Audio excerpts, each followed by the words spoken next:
Hello, second graders. Today we're going to talk about inferencing.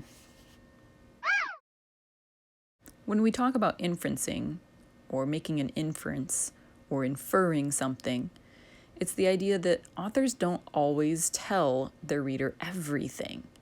They rely on the reader to use inferential thinking to understand everything going on in the story, both in the text clues, and that's including the pictures, and using their own background knowledge or schema to help them understand what's going on. Let's do a quick example before we get into the book. This one is called A Movie. Jill and Beth want to see a movie. They go to get a ticket.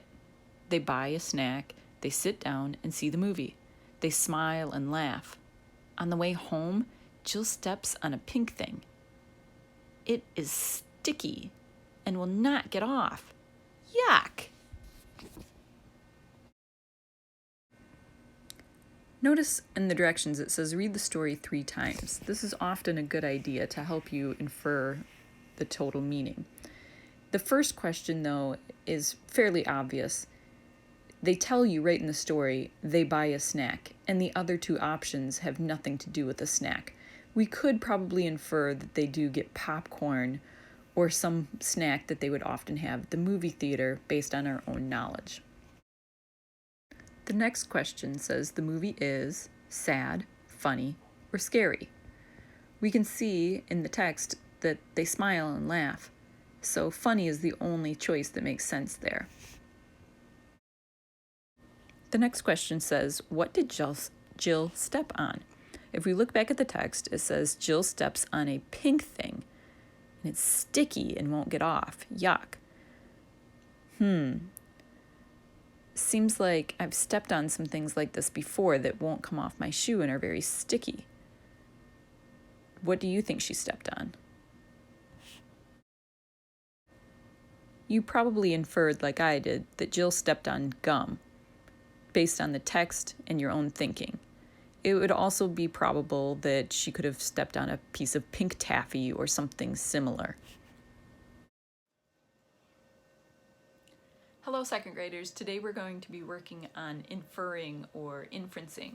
And so, as I said in the introduction, we're thinking about what we see or read in the text, putting that together with our own schema, things that we already know from other stories and our own life experience to have been true, and putting that together to infer what's happening in the story. So it's a comprehension strategy that can help us understand books. So we've already been using this all the time. You do this without even thinking about it. You see somebody whose toy is broken and they're crying, and you think about what has happened before when your own toy has been broken, and you infer that they are sad. In this book, I Am Invited to a Party by Mo Willems. A lot of Mo Willems books, we can infer a lot of great things from the text and the pictures. So this one, I am invited to a party, with an exclamation mark here. So there's clues in just the title and throughout the book in the text and in the pictures. So Piggy looks elated, overjoyed. Her facial expression, her animation of her body. So between the text and the picture and my own knowledge, my schema of getting invited to a birthday party and how excited I have been, I can understand and infer that Piggy must be extremely excited about being invited to a party. I can also infer from the picture on the cover here that maybe Gerald is feeling a bit left out. So I wonder if we read this book, if we would continue to think that. I also have a new genre of book for you here. So we've been doing fiction and nonfiction, and so nonfiction, totally true and facts, and then recently we've been working on fiction and fairy tales and folk tales and those kinds of things. Well, to help us with inferencing today, we have a wordless picture book. And so David Weisner, and there's other authors that do this, that have completely wordless or very few words in the book. There are just a few in this one. This is Mr. Waffles. And one thing that I can infer from the title, Mr. Waffles, is that this cat here is Mr. Waffles. He looks like the main center of the artwork here, and his name is in the title. So I'm guessing that he is Mr. Waffles. And again, that same thing happens in this picture here. And if I look closely, there's all kinds of toys that Mr. Waffles, I'm wondering if he is a spoiled cat, because he has all of these toys that still have the tags on them, and he looks disinterested in all of them, the way he's just walking by. Then something curious happens. I see this strange shaped thing, and then if I look closely at this slit here, there's a close-up here, and it appears like little green people are in there. So I'm wondering if those are aliens. And as we see more pictures, I can infer that yes, they are. And they look like Piggy did, overjoyed to have landed. And then something changes. I see eyes behind here, and then I see them being tossed all about. So I can infer that the cat, so evidence that I see and things that I think about in my own life, having a pet cat before, is that cats love to play with things. So I think that the cat is playing with the spaceship. And we see more evidence of that here.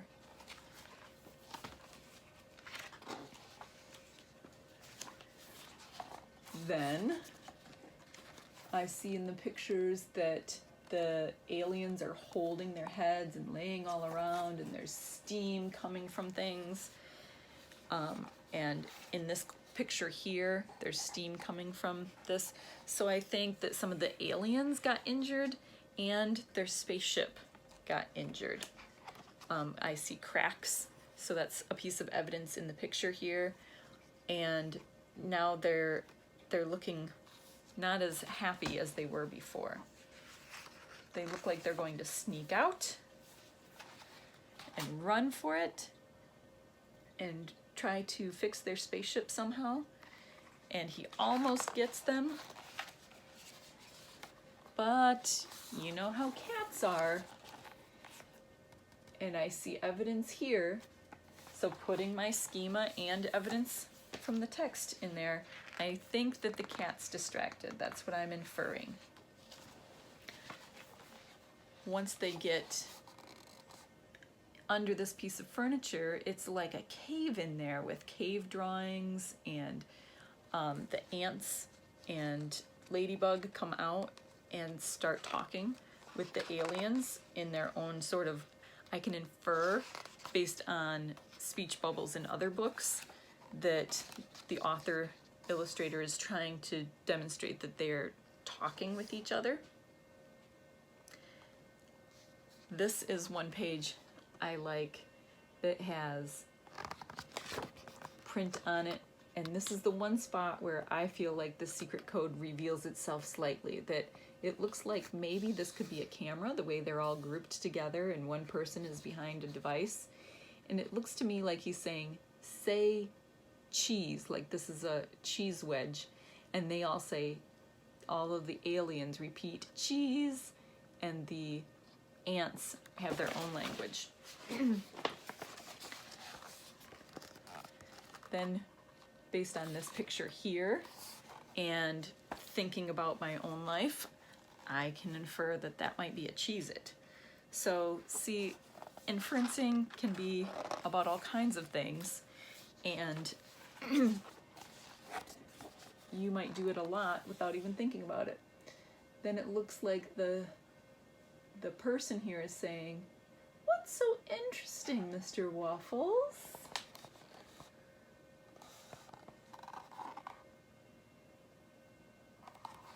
And so it looks to me like they're sharing, and then they're trying to, looks like the ant's thinking about how to solve the problem, and he's pushing him, since that's their only way of really communicating clearly, towards this secret stash that they have. There's a pencil and a marble, and what do you think this is back here? We can see that it's copper, that it has some letters on it and a face, and since it's just a little bit bigger than a marble, since these creatures are also small, I'm inferring that that is a penny, and over here, this shiny blue thing with the part of a letter M on it, could that be an M&M?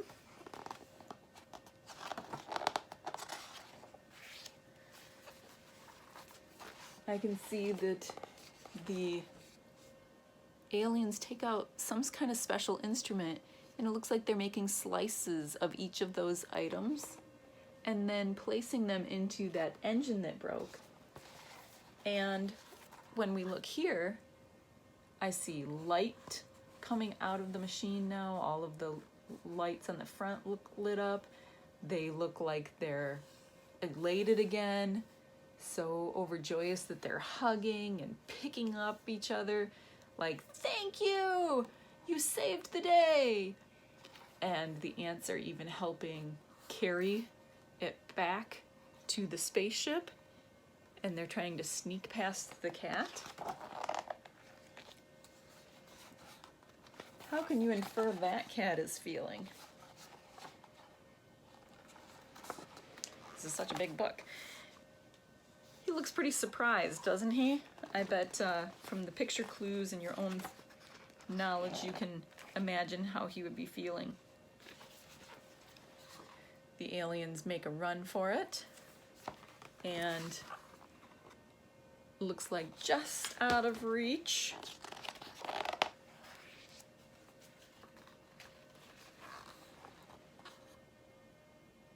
They were able to distract enough, and I think that spaceship is going right out the window, and it does, and we see, again, one word, meow.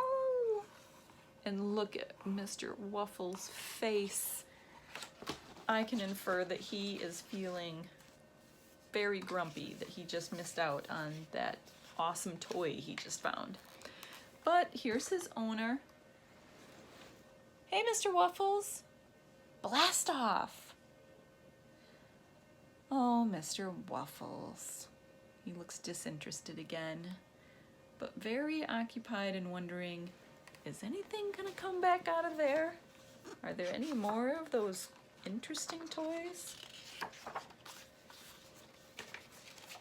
Then on the last page here, I see that the alien has on, the ant has on the alien's clothes. They're holding up the light stick. They have some of the circles in the background that were broken out of the ship. And I can think about in my own experiences or other books that I've read, if people took a long journey and met new friends, that maybe that they would exchange gifts. So I wonder, I can infer that maybe they made some changes there. So we also did inferencing when we did our social studies work with Miss History. Remember how we did our see, think, wonder? So we saw things in the pictures and we all said, I see a tower. I wonder if people could go climb to the top of it. And then Miss History helped us sort out some of those wonderings. So that was part of inferring as well. So you do it all the time without even thinking about it, but we're putting our thinking to paper now. So it's your turn to do some inferencing and have fun reading.